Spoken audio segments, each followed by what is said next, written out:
ইসলাম ধর্মের সর্বোচ্চ পবিত্রতার প্রতীক কাবা শরীফ, যেখানে প্রতিদিন লাখো মুসলমান তাওয়াফ ও ইবাদতে নিমগ্ন থাকেন, যেখানে শৃঙ্খলা ও শান্তি প্রধান বৈশিষ্ট্য।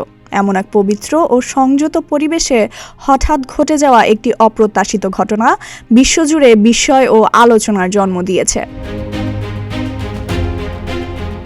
সৌদি আরবের পবিত্র নগরী মক্কায় কাবা সংলগ্ন মসজিদুল হারামে বৃহস্পতিবার এক নিরাপত্তারক্ষী নিজের জীবন ঝুঁকিতে ফেলে এক আত্মহত্যা চেষ্টাকারীকে রক্ষা করেন। মসজিদ কমপ্লেক্সের ৩ তলা থেকে এক ব্যক্তি লাফ দিয়ে নিজে ক্ষতি করার চেষ্টা করলে মুহূর্তেই উত্তেজনা ছড়িয়ে পড়ে।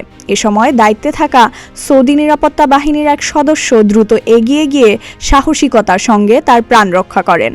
এই সাহসী যুবকের নাম Rayan bin Saeed bin Yahya al Ahmed.